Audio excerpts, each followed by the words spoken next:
Lamentablemente, para pacientes como la señora Ramírez, la ayuda llegó demasiado tarde. Hola a todos los que me leen. Les escribo hoy no con las manos que solían traer alivio, sino con el recuerdo doloroso del día en que estas mismas manos fueron sentenciadas como un caso perdido. Mi nombre es Isabel Ramírez, y hace algunos años, cuando ya tenía mis 72 años bien vividos, escuché esa frase de la boca de un médico que se decía un ángel en la tierra. Lo dijo en una sala fría y lujosa ante un público que lo aplaudía, usando mi imagen, la imagen de mi dolor, como un trofeo de su falsa compasión. Poco sabía él que en ese momento no estaba sentenciando mi fin, sino despertando una fuerza que ni yo misma sabía que aún existía dentro de mí, una fuerza que venía de la tierra, de mis raíces y de mi fe.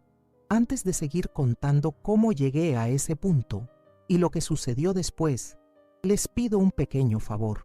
Si tienes un corazón que se conmueve con historias de lucha y superación, por favor, dale me gusta a esta publicación y compártela con alguien que necesite una luz de esperanza. Si aún no eres parte de nuestra comunidad, suscríbete al canal y activa las notificaciones para no perderte el desenlace. Ahora, dime con sinceridad en los comentarios, ¿qué harías en una situación así? ¿Crees que soportarías ver tu dolor ser usado y desechado de esa forma? Lamentablemente, para pacientes como la señora Ramírez, la ayuda llegó demasiado tarde. Esas palabras resuenan en mi mente como una campana fúnebre, pero la historia no comenzó allí, en el brillo falso de aquella conferencia de prensa.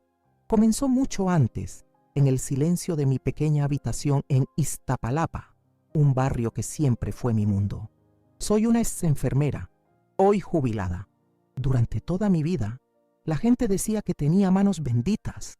Eran manos que sabían encontrar el punto exacto del dolor en la espalda de un vecino, que preparaban tés de hierbas capaces de calmar cualquier cólico y que aliviaban la fiebre de un niño hasta que se dormía en paz. Mis manos eran mi identidad, mi don, mi forma de servir a Dios y a mi comunidad. La ironía de la vida, mis amigos, es algo que te toma desprevenido. Justo yo, la mujer de las manos que curan, comencé a sentir un fuego ardiente en mis propias articulaciones. Al principio, era un dolorcito terco por la mañana, que ignoraba con un poco de pomada de árnica y algunas oraciones a mi Virgen de Guadalupe, que siempre me miraba desde su rinconcito en mi altar. Pero el dolor fue creciendo, convirtiéndose en una criatura perversa que se anidaba en mis huesos. Se convirtió en un monstruo que trababa mis dedos, transformando el simple acto de sostener una taza de café en un desafío de tortura, robándome la alegría de cuidar mi jardín, mi pedacito de paraíso. Mi nieto, Carlos, un muchacho de oro con un corazón más grande que el pecho, sufría al verme así. Con sus 20 años y toda la energía de la juventud, no se conformaba. Me veía marchitándome, encerrándome en un capullo de dolor y silencio. Fue él quien, después de meses de verme sufrir en las interminables listas de espera del hospital público, llegó con un folleto brillante en las manos. El papel hablaba de un programa de caridad, una luz al final del túnel, liderado por un médico famoso, el doctor Fernando Salazar. Las fotos mostraban a un hombre de sonrisa impecable, rodeado de ancianos que lo miraban con gratitud. La promesa era de tecnología de punta para los que no podían pagar. Confieso que mi corazón desconfió. La vida en nuestro barrio nos enseña que cuando la limosna es grande, hasta el santo desconfía. Pero el dolor, el dolor, tiene un poder terrible para hacernos negociar con la esperanza. El dolor susurraba en mi oído que tal vez, solo tal vez, esa fuera la respuesta a mis plegarias. Carlos estaba tan entusiasmado. Sus ojos de estudiante de periodismo brillaban con la posibilidad de una buena historia, la historia de la recuperación de su abuela. ¿Cómo podría decirle que no a ese hilo de esperanza que me extendía con tanto amor? Entonces acepté. Respiré hondo y decidí confiar. La clínica del doctor Salazar estaba en Polanco, un mundo completamente diferente al mío. Los edificios eran de espejos, las calles estaban limpias y silenciosas, y el aire parecía más fino, más arrogante. Al entrar, me sentí como un pajarito de ala rota que cayó por error en una jaula de oro. El piso de mármol brillaba tanto que reflejaba mi rostro cansado, y el olor no era de hospital, sino de un perfume caro que parecía querer disfrazar cualquier vestigio de enfermedad o sufrimiento. Las recepcionistas, jóvenes y hermosas, nos miraron de arriba abajo, y yo me encogí dentro de mi suéter de lana, sintiendo el peso de mi sencillez. El doctor Salazar en persona era exactamente como en las fotos, pero sus ojos eran diferentes. Eran fríos, calculadores, como los de un comerciante evaluando una mercancía. Me examinó con la punta de los dedos, un toque rápido e impersonal que me provocó un escalofrío. Sus palabras confirmaron lo que ya temía: artritis degenerativa severa. Incurable, dijo, con una naturalidad que me heló el alma. Hojeó mis estudios del hospital público con un aire de desprecio, como si fueran garabatos de un niño, y sentenció: la medicina convencional ya no puede hacer nada por usted. Fue entonces que la trampa fue montada, bajo el disfraz de la más pura generosidad. Se inclinó hacia mí, bajó el tono de voz como si me estuviera contando un secreto, una bendición. Habló de un tratamiento revolucionario, exclusivo, algo que la ciencia apenas comenzaba a descubrir. Serían inyecciones semanales, una oportunidad única, disponible solo para unos pocos seleccionados de su programa de caridad. Mis ojos, llenos de lágrimas por la desesperanza, se encontraron con los de Carlos, que veía en ese hombre a un héroe. ¿Cómo no creer? El dolor era insoportable, y ese hombre me ofrecía un milagro. Empujó una pila de papeles sobre la mesa de caoba. Solo algunas formalidades de consentimiento, doña Isabel, dijo con una sonrisa paternal. Las letras eran diminutas, los términos eran complicados y mi cabeza palpitaba de dolor. Yo solo quería que aquello terminara. Confié en su sonrisa, confié en la esperanza de mi nieto.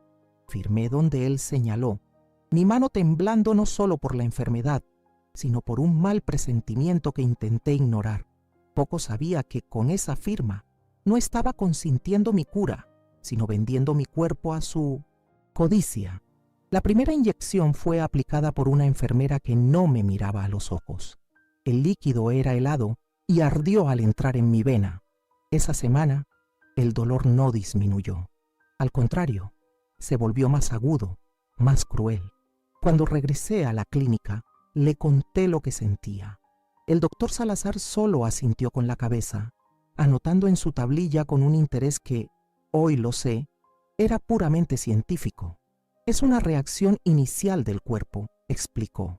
El medicamento está combatiendo la inflamación de Guido. Forma agresiva. Confíe en el proceso. Y yo, tonta, confié una vez más. Con cada nueva inyección, un pedazo de mí moría. Mis manos, que antes solo dolían, comenzaron a hincharse de una forma monstruosa. La piel se estiró hasta quedar brillante y los dedos se curvaron como garras, rígidos e inútiles. El dolor era un infierno constante, un fuego que me consumía por dentro, día y noche, sin tregua. Ya no podía ni siquiera llevar una cuchara a la boca. Carlos tenía que darme de comer, ayudarme a vestir, a bañarme. Yo, que siempre cuidé de todos, me convertí en una carga, una niña frágil en el cuerpo de una anciana. La humillación era casi tan insoportable como el dolor físico. En la clínica ya no era una paciente, sino un caso interesante. Otros médicos venían a observarme, susurraban entre ellos en términos técnicos que yo no entendía. Me tocaban y medían como si fuera un objeto de estudio. Veía la lástima en los ojos de algunos, pero en los del doctor Salazar había algo diferente, una satisfacción perversa. Mi sufrimiento parecía validar alguna teoría suya, y con cada gemido mío, su bloc de notas ganaba más apuntes. Finalmente, después de semanas de tortura, me llamó a su consultorio por última vez. La sonrisa paternal había desaparecido, dando lugar a una expresión de falso pesar. Dijo que mi caso era extremadamente raro, una reacción atípica y agresiva que ni siquiera su tratamiento revolucionario pudo contener. Me dio de alta, así de simple. Me dio una receta de analgésicos comunes, los mismos que no hacían efecto, y dijo que, lamentablemente, no había nada más que la ciencia pudiera hacer por mí. Me desechó como un experimento fallido. Al salir de esa clínica por última vez, apoyada en un Carlos con el corazón roto, sentí que el peso del mundo se derrumbaba sobre mis hombros. No solo era una paciente sin cura, era la prueba viviente del fracaso. Y lo peor de todo era saber que ese hombre, el doctor Salazar, usaría mi fracaso para promocionarse. Clay diría al mundo que mi caso era tan grave que lo llevó a crear tratamientos aún más avanzados, aún más caros. Mi dolor se convertiría en el marketing para su fortuna, y yo me quedaría allí, pudriéndome en mi cama, con mis manos inútiles y mi fe hecha trizas. Los días que siguieron fueron un borrón de oscuridad. Confinada en mi cama, me sentía como un barco hundido en el fondo del océano. El dolor físico era constante, pero el dolor en el alma era aún más profundo. ¿Dónde estaba el Dios al que tanto recé? ¿Por qué permitió que mis manos, que siempre sirvieron al bien, se convirtieran en mis verdugos? Mi pequeño altar, con la imagen dulce de la Virgen de Guadalupe, parecía burlarse de mí. La miraba y sentía un vacío, un silencio divino que era más ensordecedor que mis propios gritos de dolor. Carlos intentaba animarme, pobrecito. Me leía, ponía la música que me gustaba, me contaba historias de la universidad, pero mis oídos estaban cerrados a cualquier alegría. Había perdido mi identidad. Ya no era la Isabel que curaba, que cuidaba, que sembraba. Yo era solo dolor, un cuerpo inútil esperando el fin. El olor de mis hierbas, que antes perfumaba la casa, ahora me causaba náuseas. Un recuerdo cruel de quien fui y nunca más sería. La mujer de las manos benditas había sido maldecida. El desprecio que sentí en ese médico me marcó profundamente. Él no veía una persona en mí, veía un conjunto de síntomas, un problema a resolver o, en mi caso, a descartar. Esa deshumanización es una violencia silenciosa, una que te roba la dignidad y te hace cuestionar tu propio valor en el mundo. Me sentía invisible, un número en una estadística que serviría para engrandecer la reputación de un hombre sin escrúpulos. La injusticia me quemaba en el pecho, pero no tenía fuerzas para luchar. El dolor y la desesperación me lo habían robado todo. Recuerdo una tarde en que Carlos, tratando de ayudarme a beber un poco de té, dejó que la taza se resbalara y el líquido caliente se derramó sobre mis manos. No sentí la quemadura. Mis manos estaban tan hinchadas y el dolor interno era tan abrumador que el dolor externo se volvió insignificante. En ese momento, entendí la profundidad de mi estado. Me había convertido en una espectadora de mi propio sufrimiento, desconectada de mi cuerpo, esperando que la vida simplemente se me escapara. Era un lugar de soledad y oscuridad absolutas. Mi fe, que siempre fue mi cimiento, estaba sacudida. Rezaba por costumbre, las palabras saliendo de mi boca, sin sentimiento. «Dios te ha abandonado, Isabel», susurraba una vocecita cruel en mi mente. «Te dio un don y luego te lo arrancó de la forma más cruel posible». Miraba mis manos retorcidas y veía en ellas la prueba de ese abandono. ¿Cómo podría volver a creer en un poder superior cuando un hombre en la tierra había tenido tanto poder para destruirme y salir impune? Ese sentimiento de abandono fue el golpe final. La comunidad, mis vecinos, intentaban ayudar. Traían comida que Carlos pacientemente me daba en la boca. Ofrecían palabras de consuelo, decían que iban a rezar por mí. Yo agradecía con un movimiento de cabeza, incapaz de formular frases completas. ¿Cómo explicarles que mi enfermedad no era solo en el cuerpo, sino en el alma? ¿Cómo compartir la vergüenza de haber sido engañada, la humillación de haber sido usada como conejillo de indias y luego desechada como basura. Entonces me encerré. El silencio se convirtió en mi único compañero en esa cama que se volvió mi prisión. Fue en una de esas noches de total oscuridad en el alma, cuando el dolor parecía roer mis huesos con más fuerza, que me sentí verdaderamente en el fondo del pozo. Me giré hacia la pared, dándole la espalda al pequeño altar, en un acto de rebeldía silenciosa. Si Dios no me oía, yo tampoco hablaría más con Él. Cerré los ojos, no para dormir, sino para entregarme a la oscuridad, pidiendo que me llevara de una vez. Estaba cansada, agotada de una forma que la medicina no podía medir. Y, en ese momento de total rendición a la desesperación, algo sucedió. No sé decir si fue sueño o un delirio de la fiebre del dolor, pero de repente ya no estaba en mi cuarto en Iztapalapa. Estaba en un campo soleado, rodeado de flores de cempasúchil, el aire pesado con el olor a tierra y a hierbas, y allí, sentada en una piedra lisa, estaba mi abuela. Ella, que partió hace tantos años, se veía exactamente como en mi último recuerdo, el cabello blanco trenzado, el rostro surcado como un mapa de sabiduría y las manos fuertes de quien trabajó la tierra toda la vida. Ella era una curandera de Oaxaca, una mujer que conversaba con las plantas y entendía los secretos del cuerpo. No dijo una sola palabra. Su silencio era más elocuente que cualquier sermón. Simplemente se acercó, tomó mis manos hinchadas y deformes entre las suyas y comenzó a masajearlas. De un pequeño tarro de barro oscuro, sacó una pomada de color musgo y de un olor fuerte, una mezcla de árnica, chile y algo más, algo antiguo y sagrado. Su tacto no era suave, era firme, profundo, como si estuviera deshaciendo los nudos de mi dolor y de mi alma, y mientras masajeaba, levantó los ojos y señaló con la barbilla hacia un punto detrás de mí. Me giré, y allí estaba mi pequeño altar, con la Virgen de Guadalupe brillando suavemente en medio del campo de flores. Desperté con un sobresalto. El cuarto estaba oscuro, pero el dolor por primera vez en meses se sentía diferente. No menor, pero distante, como si estuviera detrás de un velo, y el olor de la pomada del sueño estaba en el aire, tan real, tan presente, que podía jurar que mi abuela todavía estaba allí.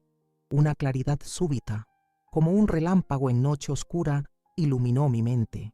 Aquello no había sido un simple sueño, había sido una visita, una respuesta, una instrucción.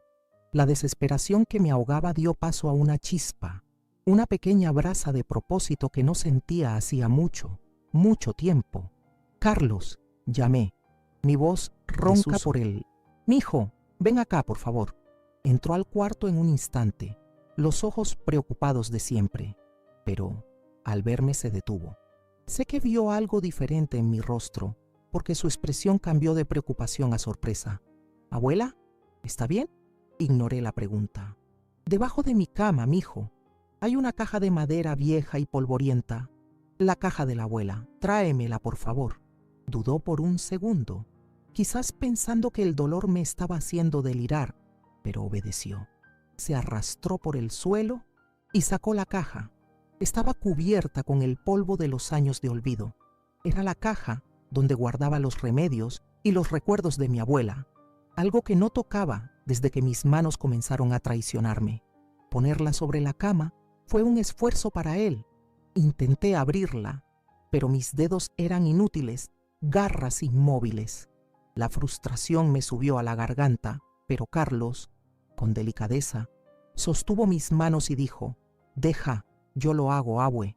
Forzó el cerrojo oxidado y la tapa se abrió con un crujido, liberando un olor a madera antigua y hierbas secas. Allí dentro, entre frascos de vidrio con etiquetas amarillentas y saquitos de tela amarrados con cordel, estaba lo que mi corazón buscaba. Un pequeño diario encuadernado en cuero, las páginas delgadas y frágiles por el tiempo.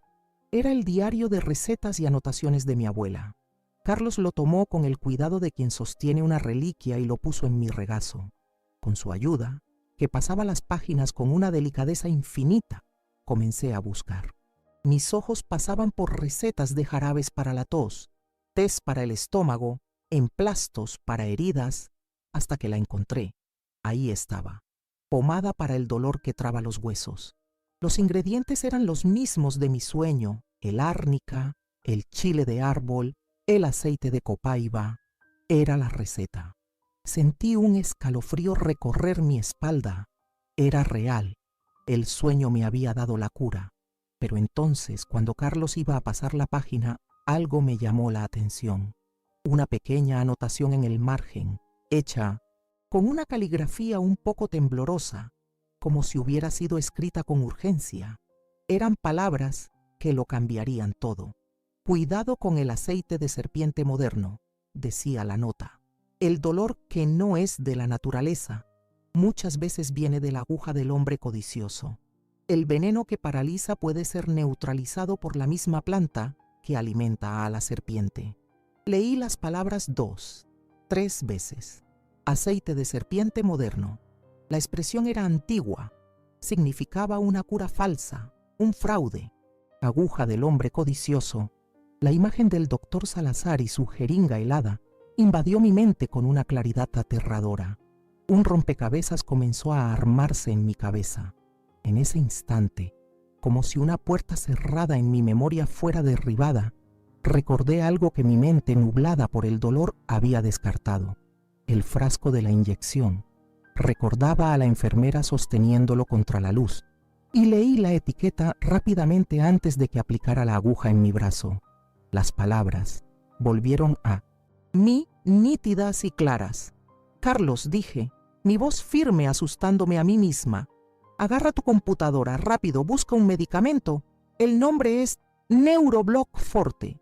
Carlos me miró confundido, pero hizo lo que le pedí. Abrió su laptop y sus dedos volaron sobre el teclado. El silencio en el cuarto era pesado, roto solo por el sonido de las teclas y mi respiración agitada. Observaba su rostro, iluminado por la pantalla. Vi cómo fruncía el ceño. Después, sus ojos se abrieron como platos. La mano a la boca se llevó y se giró hacia mí, pálido como la cera. «Abuela», susurró la voz entrecortada, Esto no es un remedio». Y entonces me leyó en voz alta: Neuroblock Forte no era un tratamiento para la artritis. Era un compuesto experimental desarrollado a partir de una neurotoxina sintética, una sustancia que en dosis controladas servía para investigaciones sobre bloqueo neuromuscular y los efectos secundarios de una dosis incorrecta o prolongada: inflamación severa de las articulaciones, parálisis temporal de las extremidades, dolor crónico insoportable. Eran mis síntomas, cada uno de ellos descritos en la pantalla de la computadora como una sentencia. El aire me faltó en los pulmones. No era una reacción alérgica, no era un caso raro. Yo no era un fracaso del tratamiento, al contrario, era el éxito de su experimento. El doctor Salazar no estaba intentando curarme, estaba deliberadamente envenenándome, inyectándome la enfermedad para poder probar, quién sabe en mi beson de descendente, quién, un antídoto carísimo que probablemente planeaba patentar y vender por millones. La anotación de mi abuela era una profecía. El aceite de serpiente moderno era el veneno en su jeringa. Una ola de frío recorrió mi cuerpo, seguida por un calor que subió desde lo más profundo de mi ser. No era fiebre, era furia, una furia pura, helada y cortante como una navaja de obsidiana. La tristeza, la desesperación, la sensación de abandono, todo se evaporó, consumido por esa llama recién descubierta. La imagen de ese hombre con su sonrisa falsa, usando mi foto en su conferencia para hablar de su compasión, se proyectó en mi mente. Ese monstruo no solo me había lisiado y desechado, bailaba sobre mi sufrimiento para construir su imperio de mentiras. En ese preciso momento, la mujer frágil y llorosa que vivía en esa cama murió, y en su lugar nació otra Isabel, una que ya no sentía lástima de sí misma, una que ya no esperaba un milagro divino o la compasión de los hombres. El dolor en mi cuerpo todavía estaba allí, latiendo, pero ahora tenía un nuevo propósito.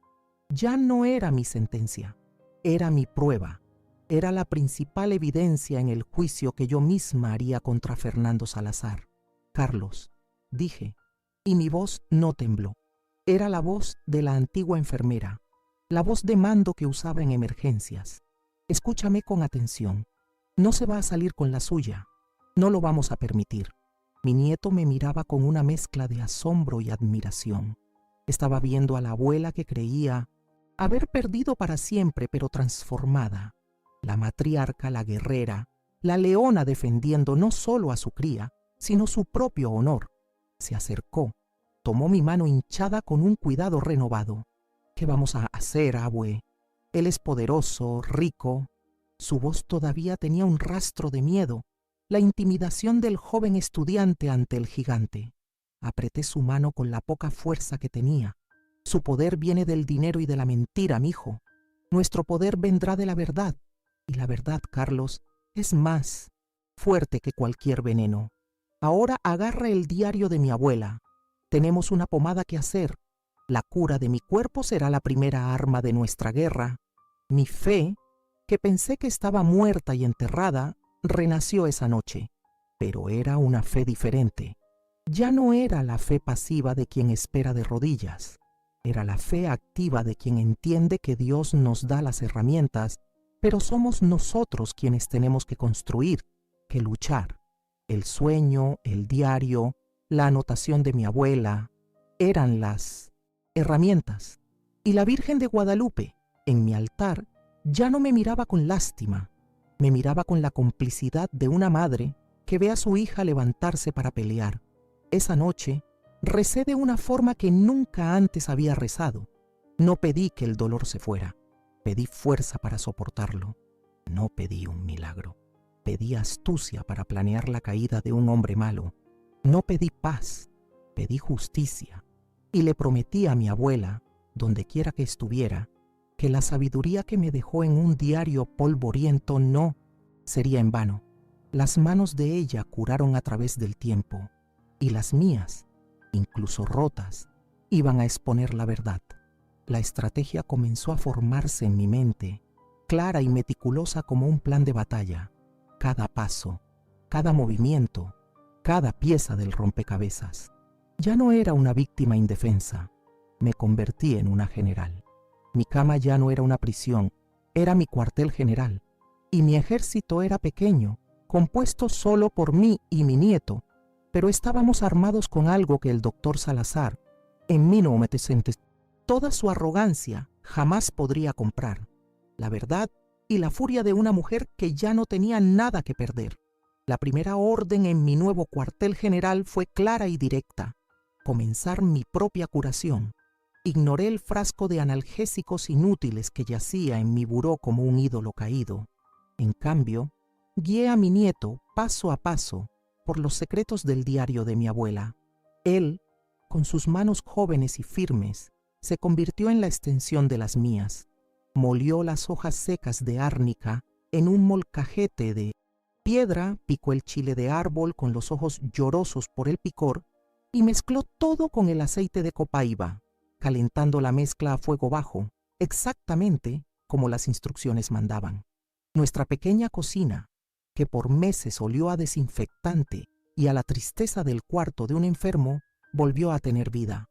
El aroma fuerte y penetrante de las hierbas se esparció por toda la casa, un perfume de tierra, de raíces, de sabiduría antigua. Era el olor de la esperanza. Cuando la pomada estuvo lista, oscura y espesa dentro del tarro de barro, supe que no era solo un remedio, era una poción de batalla, una unción de guerra. Era la materialización de mi herencia, del conocimiento pasado de madre a hija, más poderoso que cualquier compuesto sintético de un laboratorio codicioso. Todas las noches, antes de dormir, y todas las mañanas, al despertar, Carlos realizaba el ritual. Se sentaba en el borde de mi cama y con una reverencia que me conmovía, aplicaba la pomada en mis manos. El dolor todavía era inmenso y el toque inicial hacía que mis nervios gritaran en protesta, pero yo apretaba los dientes y soportaba, visualizando no el dolor sino la justicia.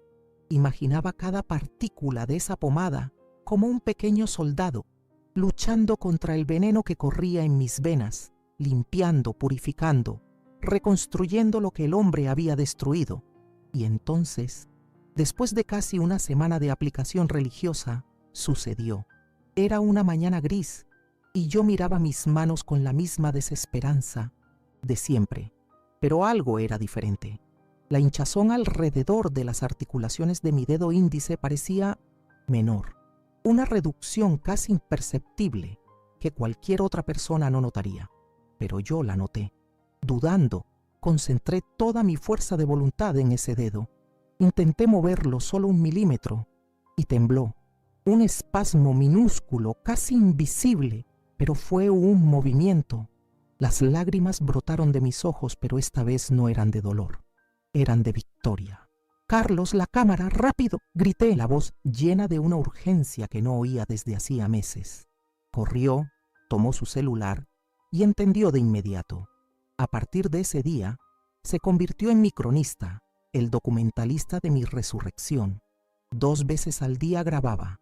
La luz, el ángulo, el enfoque, todo lo hacía con la precisión de un profesional. Filmaba mis manos de cerca, capturando cada pequeña mejoría.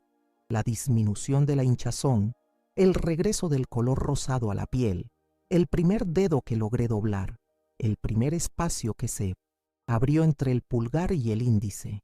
Estábamos construyendo nuestra prueba más irrefutable. Las semanas fueron pasando y el milagro se desplegaba ante la cámara del celular. La pomada de mi abuela, combinada con mi furia y determinación, estaba expulsando el veneno de mi cuerpo.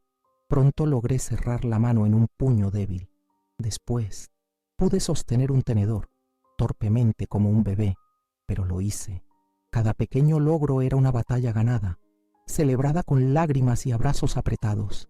Mis manos que curan se estaban curando a sí mismas, y cada cuadro grabado por Carlos era un clavo en el ataúd de la carrera del doctor Salazar.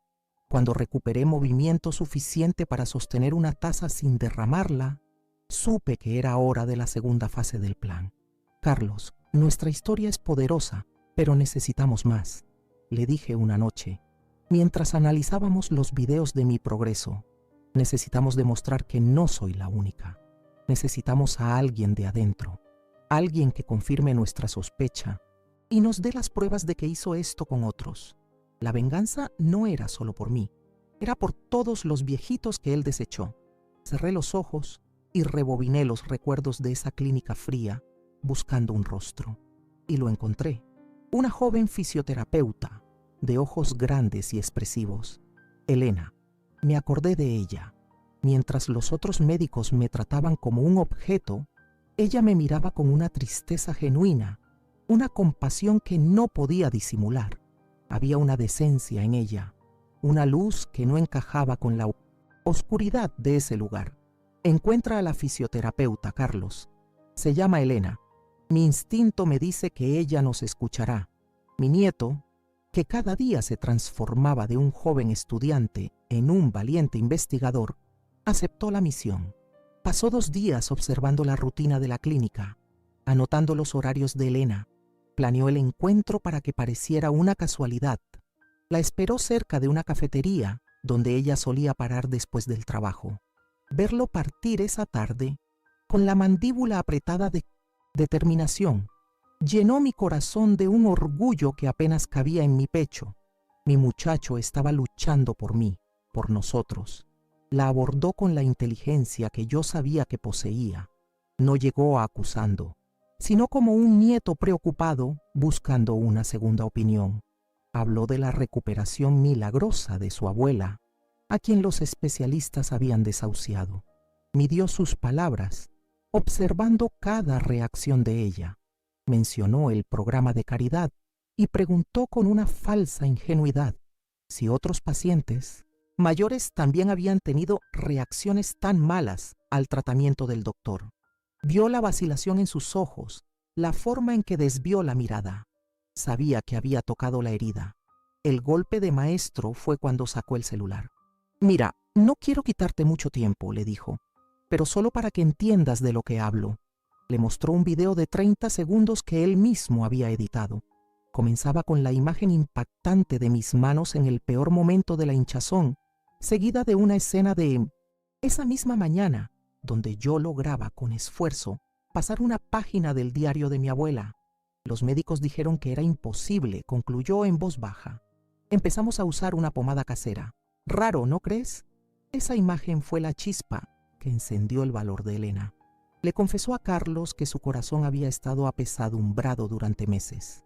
Había visto a otros ancianos del programa de caridad llegar caminando y salir en sillas de ruedas. Oía al doctor Salazar referirse a ellos en los pasillos como material de investigación y pérdidas necesarias. Se sentía cómplice de algo terrible, pero tenía miedo de perder su trabajo, de ser demandada por un hombre tan poderoso. El video de Carlos fue la prueba que necesitaba para saber que no estaba loca y que no podía seguir en silencio. Después de una noche en vela, atormentada por su conciencia, Elena nos buscó. Vino a nuestra casa, en Iztapalapa, y el contraste entre su apariencia y nuestro barrio era notable. Pero en sus ojos no había juicio, solo determinación. Sentada en mi pequeña sala, nos escuchó contar toda la historia, de principio a fin. Cuando terminamos, respiró hondo y dijo las palabras que sellaron nuestra alianza. Voy a ayudarlos. Lo que él está haciendo es monstruoso. Hay que detenerlo. En ese momento, nuestro ejército ganó a su soldado más valioso, nuestra espía. La misión de Elena era peligrosa y requería nervios de acero. Comenzó a quedarse hasta más tarde en la clínica, con la excusa de organizar expedientes de pacientes, con el corazón en la boca, usando contraseñas que consiguió al observar a los otros médicos. Comenzó a registrar los archivos digitales del programa de caridad. Lo que encontró fue aún peor de lo que imaginábamos. Era un cementerio de esperanzas, un archivo de vidas destruidas en nombre del lucro. Uno por uno, los rostros de otros ancianos aparecieron en la pantalla. Don Javier, un carpintero jubilado cuyas manos quedaron tan deformadas que nunca más pudo sostener sus herramientas. Doña Elvira, una costurera que perdió la vista de un ojo después de las inyecciones. Todos diagnosticados con artritis severa, todos tratados con Neuroblock Forte, todos presentando un empeoramiento inexplicable y agresivo, todos desechados con la misma frialdad, con notas del doctor Salazar describiendo sus casos como contratiempos informativos para el avance de la investigación. Con un temblor en las manos, Elena copió todo en una pequeña memoria USB que escondía dentro de una pluma. Eran decenas de archivos, estudios de antes y después, las firmas en los consentimientos fraudulentos, las anotaciones cínicas del doctor. Cada archivo era una historia de traición, una vida usada y desechada. Nos trajo la munición que necesitábamos, la prueba de que el crimen de Salazar no era un caso aislado, sino un sistema cruel y deliberado de abuso humano. Con la memoria USB en nuestras manos, nuestro cuartel general se transformó en una sala de redacción, de periodismo, de investigación. Esparcimos las pruebas por la mesa de la cocina, el diario de mi abuela, las fotos y videos de mi recuperación y ahora las historias robadas de los otros pacientes. Éramos 3 generaciones unidas por un propósito. Isabel, la testigo y símbolo de la resiliencia. Carlos, el estratega de medios. Y Elena, la fuente valiente. Miré a esos 2 jóvenes y sentí una ola de amor y gratitud.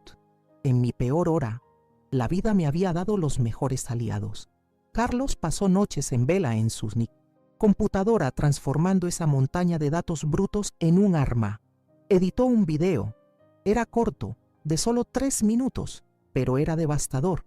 Entre las solas imágenes, la sonrisa filantrópica de Salazar en entrevistas, seguida por fotos de las manos deformadas de sus víctimas. Mi voz, débil y adolorida, en una grabación antigua, contrastando con mi voz firme, narrando el descubrimiento del fraude y el clímax. La imagen en cámara lenta de mi mano, antes una garra inútil, abriéndose y cerrándose lentamente. Fue Elena quien nos trajo la noticia que definió nuestro campo de batalla. El doctor Salazar estaba organizando una gran conferencia de prensa. ¿El motivo? El lanzamiento mundial de su nuevo y revolucionario tratamiento para la rehabilitación neuromuscular severa. Un tratamiento que, según él, fue inspirado por la tragedia de Casos sin Esperanza que trató en su programa de caridad. La ironía era tan perversa que llegabas a ser poética. Él iba a usar mi dolor como escenario y nosotros íbamos a usar su escenario para su acto final. Los últimos días antes de la conferencia fueron de una preparación intensa. Elena nos consiguió credenciales de prensa falsas y estudió el plano de la sala de eventos, descubriendo cómo acceder al sistema de proyección. Carlos ensayó el momento exacto en que debía iniciar la transmisión en vivo y el hackeo de las pantallas. Y yo practiqué. Caminé por mi casa para fortalecer las piernas. Flexioné mis dedos para que todos vieran la perfección de mi recuperación. Preparé mi voz para que sonara firme y clara. La víctima estaba lista para convertirse en la fiscal. El juicio de Fernando Salazar estaba programado. El día de la conferencia llegó con un cielo azul y despejado sobre la Ciudad de México, un contraste irónico con la tormenta que estábamos a punto de desatar. Vestida con mi mejor rebozo, uno que guardaba para las misas de domingo, me sentí como un pez fuera del agua al entrar en el vestíbulo de la clínica. El salón de eventos estaba abarrotado de gente importante, periodistas con cámaras enormes, hombres de negocios en trajes caros hablando inglés y español, y mujeres elegantes que parecían nunca haber conocido un día de dolor en su vida. El aire acondicionado estaba helado, pero por dentro yo ardía.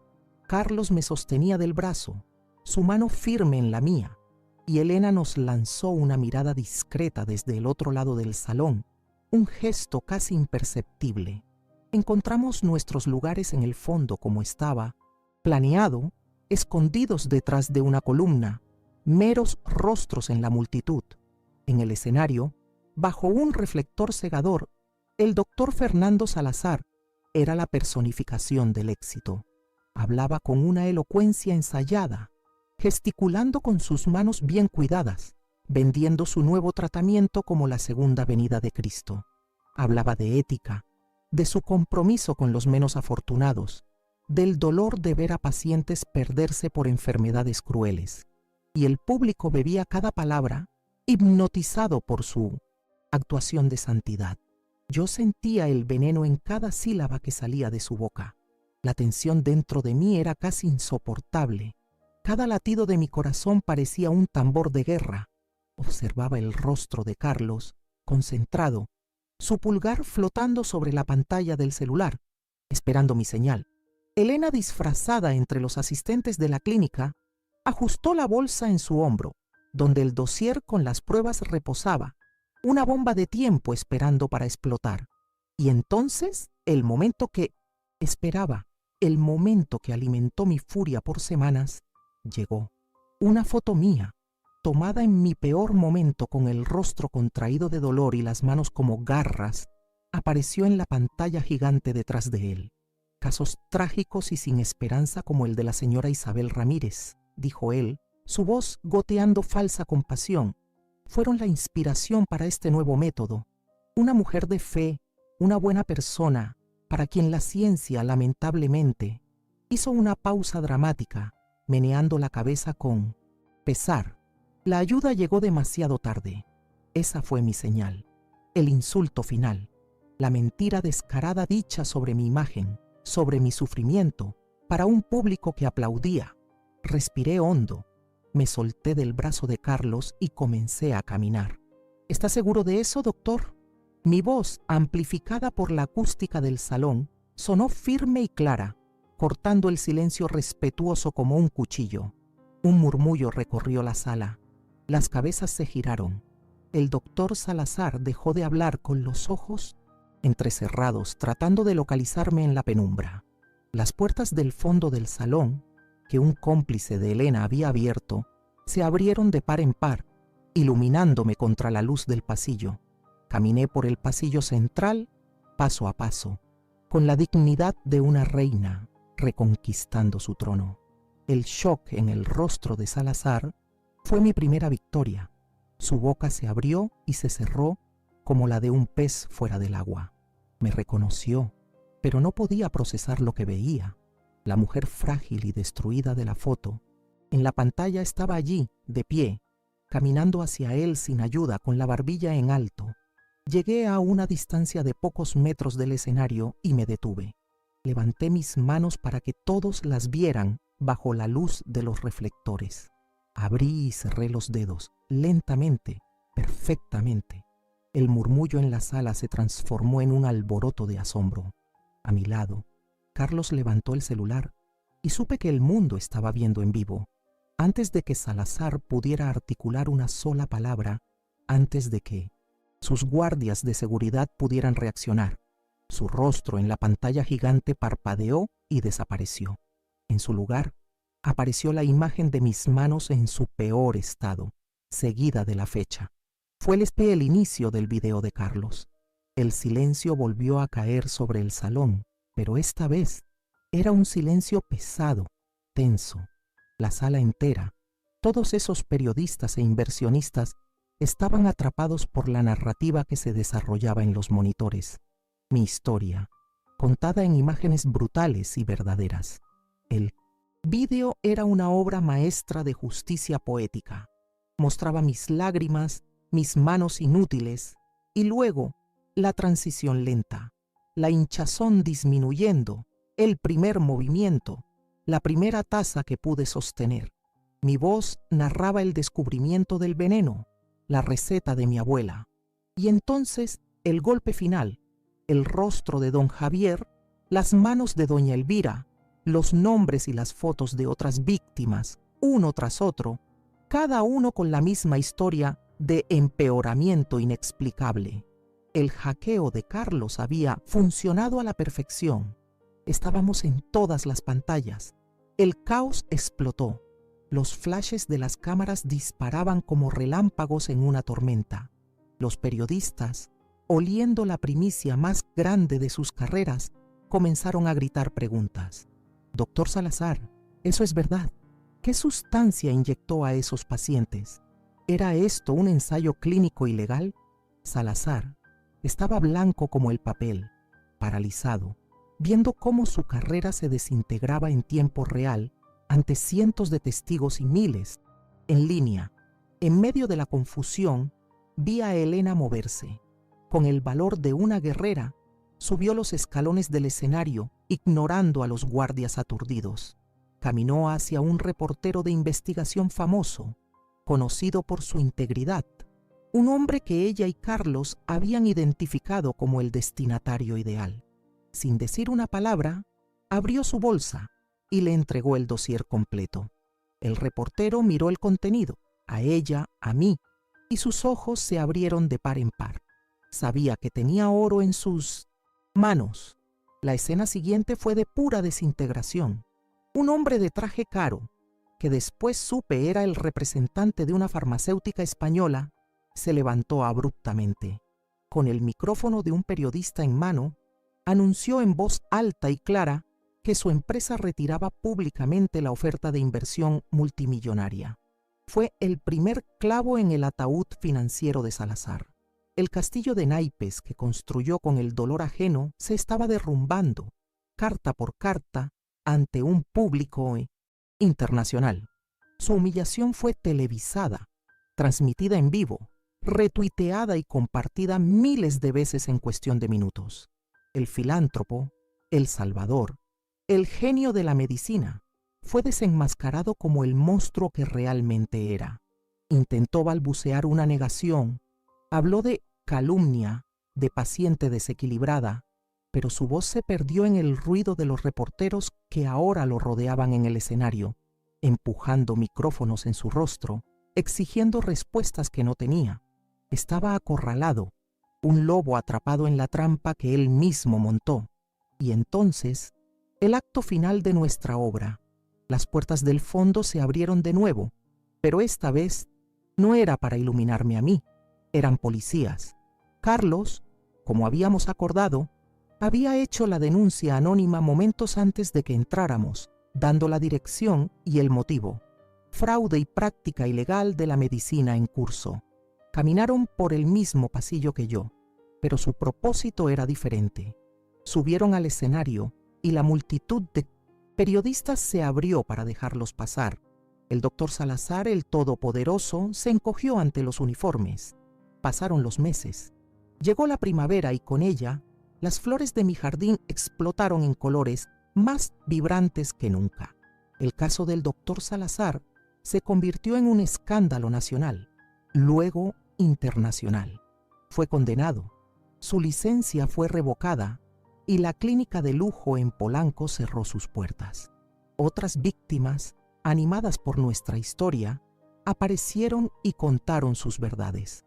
La justicia de los hombres, lenta y complicada, siguió su curso, pero mi justicia, la verdadera, la encontraba todos los días aquí, en mi pedazo de tierra. Mis manos, que un día fueron mis enemigas, volvieron a ser mis compañeras. Las cicatrices del dolor todavía estaban allí, unas líneas finas en la piel, pero el movimiento era perfecto, la fuerza había regresado. No solo estaban curadas, estaban más fuertes, como si la furia y la sabiduría se hubieran fusionado con mis huesos. No quise su dinero, rechacé acuerdos e indemnizaciones. Mi victoria no tenía precio. Mi victoria era poder sostener la mano de mi nieto, era poder arrancar una mala hierba de la tierra, era poder sentir el calor de una taza de té sin temblar. Con la ayuda de la comunidad y la pequeña fama que gané, transformé el garaje de mi casa en un pequeño centro comunitario, un lugar sencillo, con sillas de plástico y macetas por todas partes. Allí, 2 veces por semana, enseño a los jóvenes del barrio lo que mi abuela me enseñó. Hablo sobre las hierbas, sobre el poder curativo que brota de la tierra, sobre la importancia de escuchar a nuestro cuerpo y a nuestra intuición. Les muestro que la sabiduría ancestral no es superstición, sino ciencia vivida y probada por generaciones. Y por supuesto, mis manos volvieron al trabajo. Los vecinos hacen fila en mi puerta, ya no con lástima, sino con respeto. Masajeo espaldas cansadas, preparo pomadas para rodillas adoloridas, ofrezco tés calmantes para corazones afligidos. Hago todo gratis, como siempre lo he hecho, porque el don que Dios me dio no es para venderse, es para compartirse. Ese hombre intentó destruir mi identidad, pero todo lo que logró fue hacerla más fuerte, más pura. Me recordó quién soy. Isabel Ramírez, la mujer de las manos que curan. A veces por la noche me siento en mi porche y pienso en todo lo que pasó, el dolor, la traición, la lucha, y siento una inmensa gratitud. Agradezco por el dolor que me despertó, agradezco por la furia que me dio fuerzas, agradezco a mi abuela que me guió desde el más allá, y agradezco a mi fe que se transformó de una plegaria silenciosa en un grito de guerra. Entendí que los milagros no son solo eventos mágicos que caen del cielo. Muchas veces, el milagro es la fuerza que encontramos dentro de nosotros mismos para luchar contra la oscuridad. Escribe un amén en los comentarios si todavía estás aquí y crees en el poder de la superación. Carlos se convirtió en un periodista brillante, enfocado en descubrir y contar las historias de los olvidados, de los que sufren injusticias.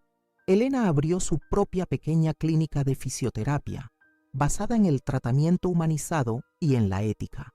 Nuestras vidas fueron marcadas por ese hombre, pero no fuimos definidos por él. Fuimos definidos por nuestra respuesta a Liquiel. Elegimos la verdad en lugar del silencio, el valor en lugar del miedo y la curación en lugar de la venganza. Y esa, mis amigos, Es una victoria que ningún dinero puede comprar y ningún tiempo puede borrar. La historia que comparto con ustedes hoy no es solo sobre mi dolor, sino sobre la fuerza que reside en cada uno de nosotros. Es sobre la sabiduría que llevamos en nuestra sangre, pasada por nuestros abuelos. Es un recordatorio de que incluso cuando el mundo nos dice que ya no hay esperanza, cuando personas poderosas intentan aplastarnos, todavía existe una luz dentro de nosotros, una luz que si se nutre con fe y valor, puede convertirse en un incendio capaz de consumir cualquier injusticia. Mi viaje fue largo y arduo, pero me enseñó la lección más valiosa de todas. La verdadera curación no está en píldoras milagrosas o en tratamientos caros, sino en la conexión con nuestras raíces, con nuestra fe, con nuestra comunidad y, lo más importante, con nuestra propia fuerza interior. Salazar intentó aislarme en mi dolor, pero lo que hizo fue conectarme con un poder que él jamás entendería, el poder de una abuela que se negó a ser desechada. Gracias por quedarse conmigo hasta aquí. El viaje ha sido largo, lo sé, y ahora, con las aguas más tranquilas, muchos me preguntan sobre la justicia. Si ver a ese hombre con las manos esposadas en las portadas de los periódicos fue suficiente. La verdad es que la justicia que ofrecen los tribunales es una cosa y la paz del alma es otra, muy diferente.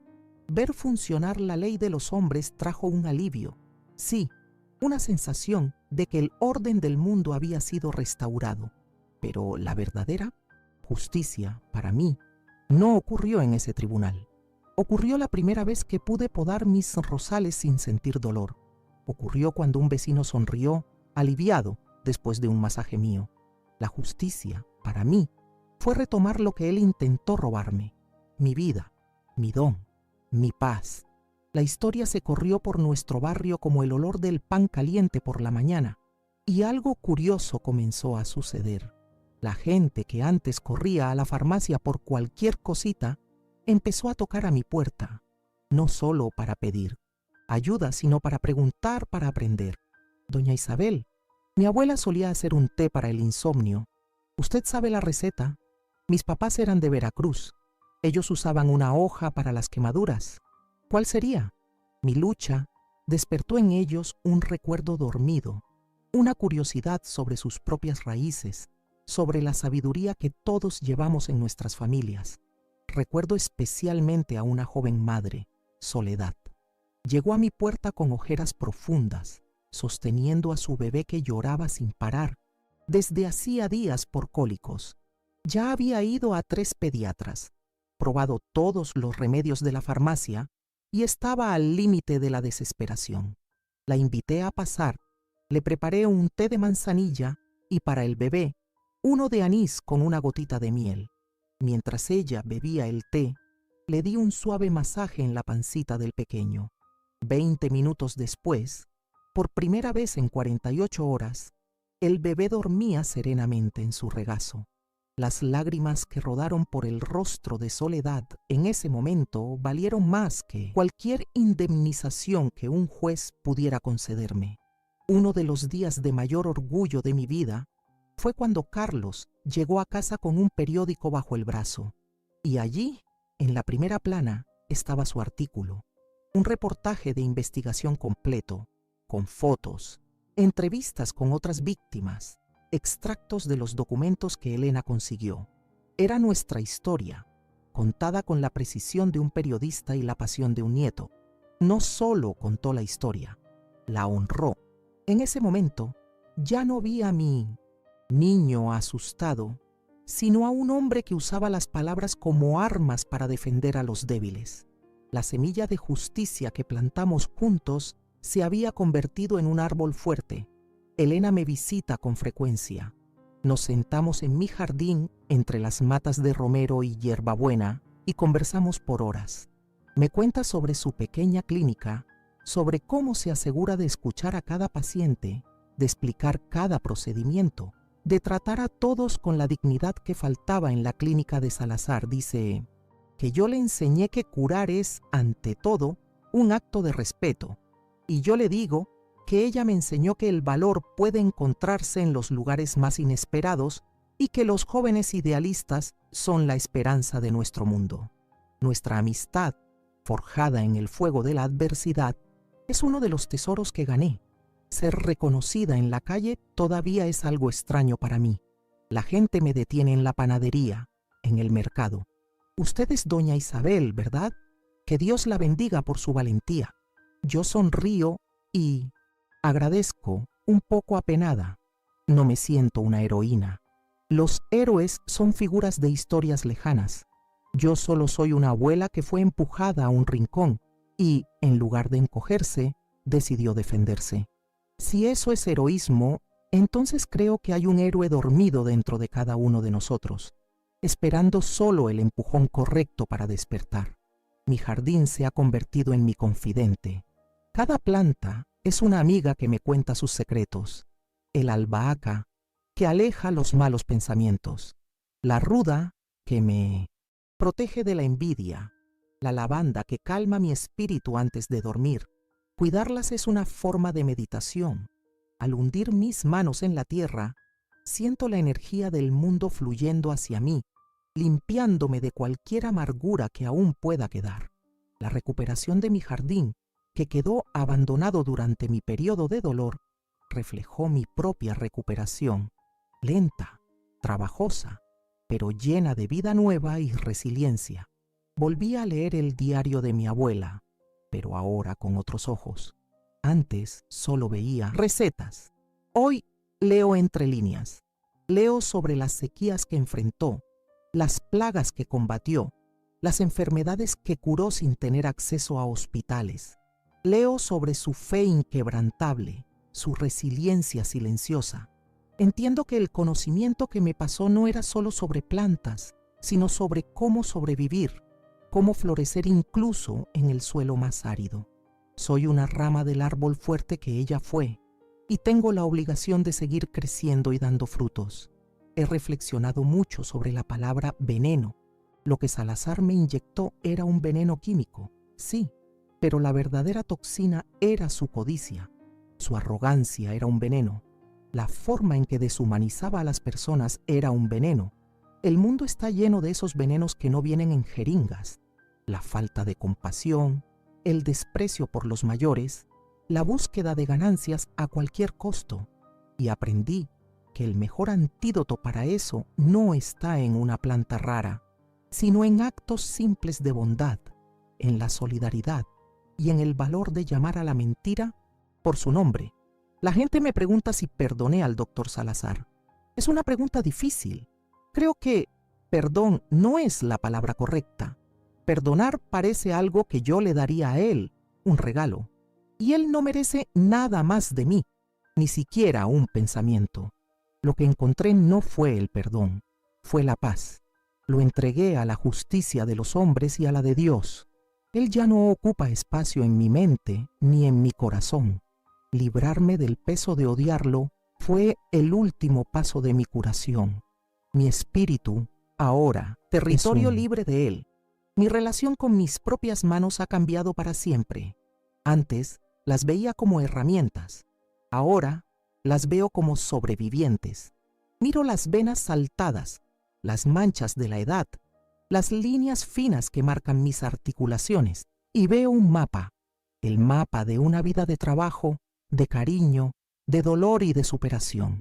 No son las manos perfectas de una joven, son las manos de una guerrera. Directamente a ustedes, y las amo, compañeras de y las respeto por cada imperfección, ya han acumulado muchas primaveras que lucharon a mi lado. Sé que muchas veces el mundo nos hace sentir invisibles, como si nuestro tiempo ya hubiera pasado. Dicen que somos frágiles, que somos una carga. Es mentira. Nuestra piel arrugada guarda la sabiduría de décadas. Nuestros cabellos blancos son coronas de experiencia. No dejen que nadie les diga que su voz no importa. Dentro de cada una de nosotras está la fuerza de nuestras madres y abuelas. Y esa fuerza puede, sí, mover montañas. Descubrí una alegría inmensa en las cosas pequeñas, una alegría que el dolor me había robado y que la lucha me devolvió por duplicado. el sabor del primer sorbo de café por la mañana, la risa de mi nieto por teléfono, el olor a tierra mojada después de la lluvia, la belleza de una telaraña cubierta de rocío en mi jardín. Antes veía estas cosas con los ojos. Hoy las siento con el alma. Sobrevivir a un gran sufrimiento tiene ese poder. Impurezas de nuestra visión y nos permite ver el brillo milagroso de la vida cotidiana. Mi altar sigue en el mismo lugar, pero mi conversación con la Virgen de Guadalupe ha cambiado. Ya no soy solo la hija que pide, que implora. Me siento como una vieja amiga que se sienta a conversar. Agradezco por la fuerza, por la orientación sutil a través de un sueño. Enciendo mis velas no con un corazón pesado de súplicas, sino con un corazón ligero de gratitud. Ella estuvo conmigo en el campo de flores de mi sueño, y sé que sigue conmigo, aquí, en mi jardín real. Mi fe se ha vuelto menos sobre pedir y más sobre reconocer la presencia divina en todo. Comprendí que estoy en un ciclo que es mucho más grande que yo. Mi abuela me curó a través del tiempo y la memoria. Hoy, yo enseño a los jóvenes lo que aprendí de ella. Y quizás un día uno de esos jóvenes, o un nieto mío, usará ese conocimiento para curar a otra persona. Somos eslabones de una cadena de sabiduría, de cuidado, de resiliencia. Saber que soy parte de esa cadena sagrada me da un profundo sentimiento de paz y de propósito. Ya no tengo miedo de envejecer, ni de partir. Sé que lo que es bueno y verdadero continúa. La caja de madera de mi abuela ya no está debajo de la cama, polvorienta y olvidada. Ahora tiene un lugar de honor en mi sala, sobre un mantel bordado. Siempre está abierta. Los niños del barrio, cuando vienen a visitarme, la miran con curiosidad. Los dejo tomar los frasquitos, oler las hierbas secas. Les cuento la historia del diario, de la pomada, de la lucha. Quiero que crezcan sabiendo que la magia más poderosa del mundo no está en los cuentos de hadas, sino en la sabiduría que guardamos en nuestras casas y en nuestros corazones. El dolor, por más terrible que haya sido, me dejó un regalo inesperado. Me dio una nueva voz. Antes era una mujer silenciosa, que vivía mi vida en mi rincón sin molestar a nadie. Pero la injusticia me obligó a gritar, y al gritar, descubrí que mi voz era más fuerte de lo que imaginaba. Descubrí que cuando decimos nuestra verdad, otras personas que estaban en silencio encuentran el valor para hablar también. Mi historia se convirtió en un megáfono para muchas otras que no habían sido escuchadas. El concepto de hogar también se expandió para mí. Mi hogar no es solo esta pequeña casa con un jardín. Mi hogar es mi comunidad. Son las sonrisas que intercambio en el mercado, las conversaciones en la banqueta, la red de afecto que nos sostiene. Salazar, en su penthouse de lujo, era un hombre solitario, rodeado de aduladores, pero sin un verdadero hogar. Yo, en mi sencillez, soy una de las mujeres más ricas que conozco, porque estoy rodeada de amor verdadero y de respeto, y esa es una riqueza que ningún dinero puede comprar. Una de las lecciones más difíciles, pero importantes, fue aprender a recibir ayuda. Siempre fui la que cuidaba, la roca. Tener que depender de Carlos para todo fue una lección de humildad, pero me permitió ver el amor desde una nueva perspectiva. Me permitió sentir la profundidad de la dedicación de mi nieto y me enseñó que la fuerza no está solo en dar, sino también en tener la gracia de recibir. Todos somos frágiles en algún momento y es en el cuidado mutuo donde encontramos nuestra mayor fortaleza como seres humanos. Hoy, cuando me miro en el espejo, no veo solo a una señora de 70 y tantos años. Veo a la heredera de una curandera de Oaxaca. Veo a una enfermera jubilada. Veo a una sobreviviente de un fraude médico. Veo a una estratega que derribó a un gigante. Veo a una maestra. Veo a una abuela. Veo a todas las mujeres que fui y a todas las que me he convertido. Y, por primera vez en mucho tiempo, me gustan todas ellas. Me gusta la mujer que me devuelve la mirada con sus ojos cansados, pero llenos de una luz que nadie nunca más podrá apagar. La banda sonora de mi vida ha cambiado por completo. Antes, el sonido predominante era el silencio de mi cuarto, roto solo por mis propios gemidos ahogados y el tic-tac de un reloj que parecía burlarse de mi inmovilidad. Hoy mi casa se llena de otros sonidos. Es la risa de los niños que vienen a aprender sobre las plantas. Es el sonido rítmico del molcajete moliendo hierbas secas. Es la melodía vacilante, pero cada vez más firme, de la guitarra de don Ramiro. Es el zumbido de las abejas en mi jardín. Esos son los sonidos de la curación, los sonidos de la vida que florece de nuevo. Crecí creyendo que el enojo era un pecado, una emoción negativa que debíamos reprimir, pero este viaje me enseñó que hay una diferencia entre el enojo que destruye y el enojo que construye.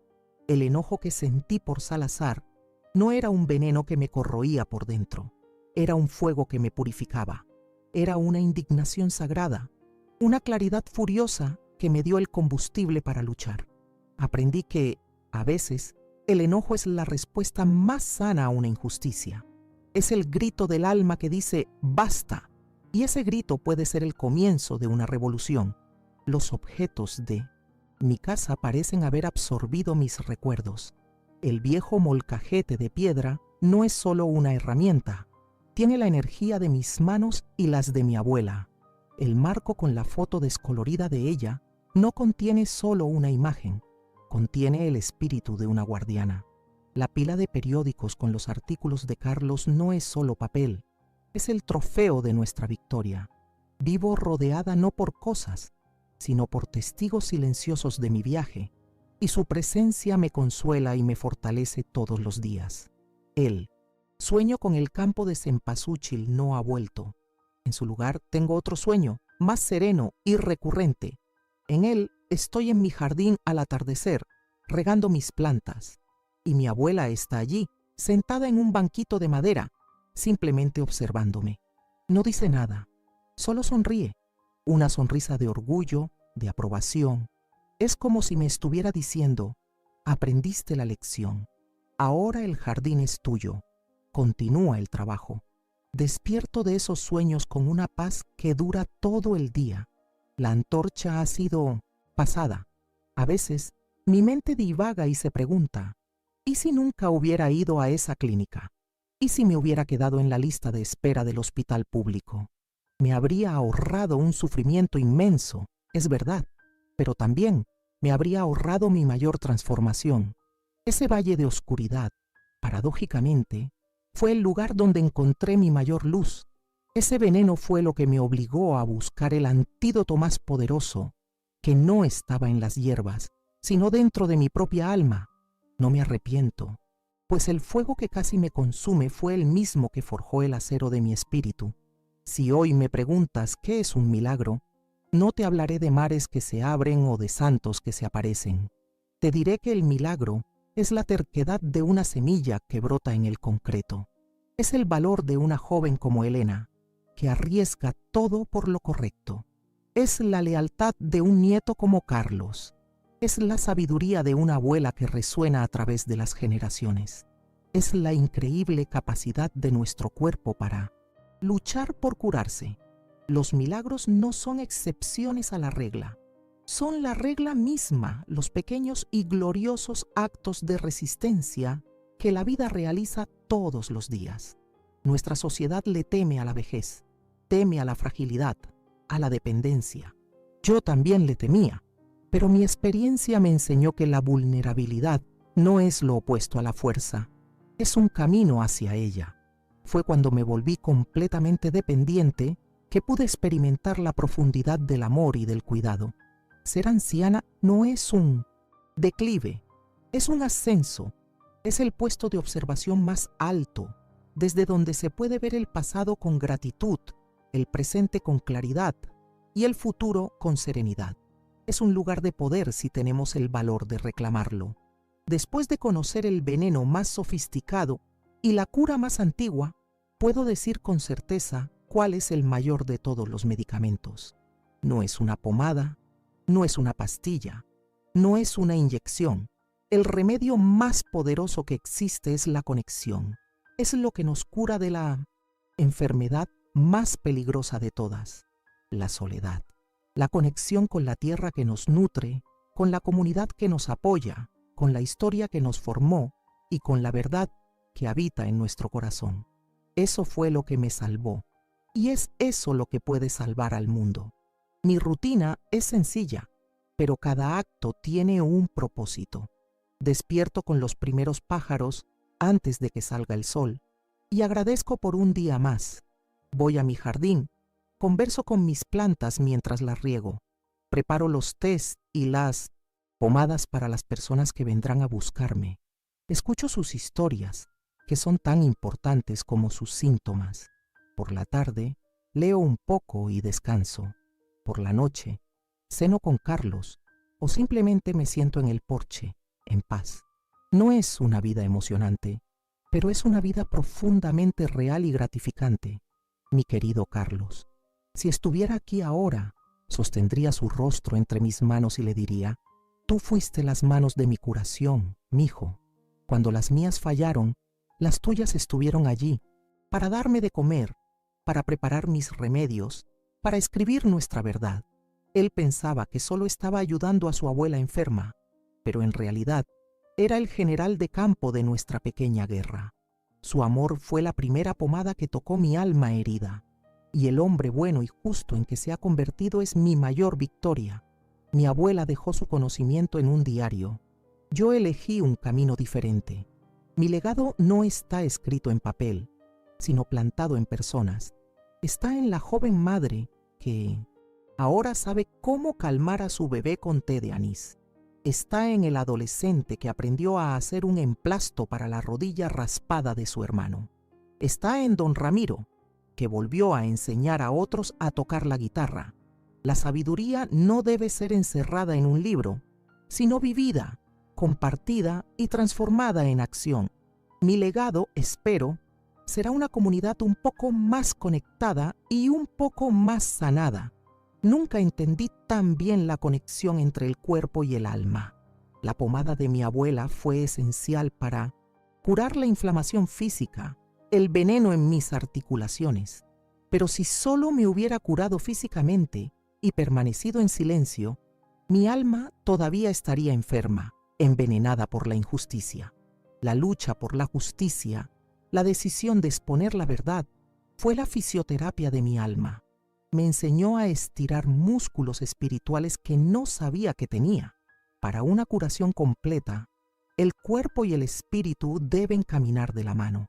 Contarles esta historia es el último paso. Mientras la guardaba solo, para mí era mi carga, mi dolor. Al compartirla se transforma. Deja de ser solo mi historia para convertirse en una semilla, y se las ofrezco a ustedes, con la esperanza de que pueda brotar en sus propios jardines, que les recuerde su propia fuerza, que les inspire a buscar su propia verdad. Una historia compartida ya no es un peso, es una luz, y me siento mucho más ligera ahora. Rara vez pienso en ese hombre, en Salazar, pero cuando su imagen cruza mi mente, ya no siento enojo. Siento una especie de lástima lejana. Tenía riqueza, poder, prestigio, pero su espíritu era miserable. Vivía en un palacio, pero no tenía un hogar. Se rodeaba de lujo, pero no conocía la belleza de una flor de girasol. Él, que se autodenominaba un sanador, era la persona más enferma que he conocido. En su búsqueda codiciosa de un legado, no dejó nada más que ruinas.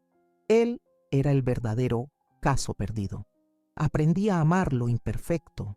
Mis manos nunca más serán las mismas de antes, y eso está bien. Tienen malas hierbas que insisten en nacer, y eso lo hace real. Mi comunidad tiene sus problemas y sus chismes, y eso la hace humana. La búsqueda de la perfección fue lo que enfermó a Salazar. La aceptación de la belleza en la imperfección es lo que me mantiene sana. Una vida sin cicatrices es una vida no vivida. Y estoy agradecida por cada marca que mi viaje ha dejado en mí. Y ahora, para ustedes que me han escuchado con el corazón abierto, les dejo una bendición. que encuentren fuerza en sus raíces por más lejanas que parezcan, que la sabiduría de sus abuelas susurre en sus oídos en los momentos de duda, que encuentren en su comunidad el abrazo que sana y que cuando llegue la oscuridad encuentren dentro de ustedes mismos el valor para encender una vela y convertirse en su propia luz.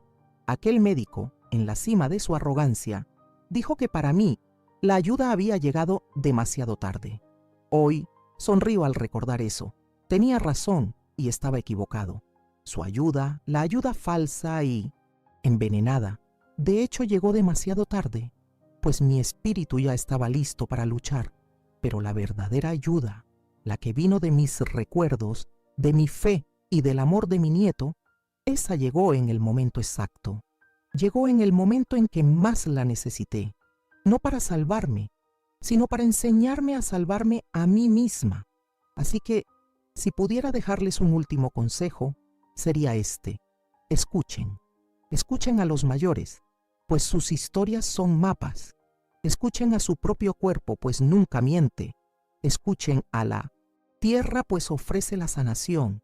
Y sobre todo, escuchen esa vocecita silenciosa en su corazón, esa que susurra: sigue adelante, incluso cuando todo parece perdido. Esa es la voz de su fuerza, es la voz de su verdad, y nunca, jamás llegará demasiado tarde. Gracias por caminar conmigo en este viaje. La historia que he contado es mía, pero la fuerza que celebra nos pertenece a todos. Ahora me gustaría escucharlos a ustedes. ¿Qué despertó esta historia en su corazón? ¿Cuál fue la parte que más te conmovió? Deja tu opinión en los comentarios. Y si conoces a alguien que está pasando por una lucha, sintiéndose sin esperanza, comparte esta historia. A veces, la historia de otra persona es la luz que necesitamos para encontrar nuestro propio camino.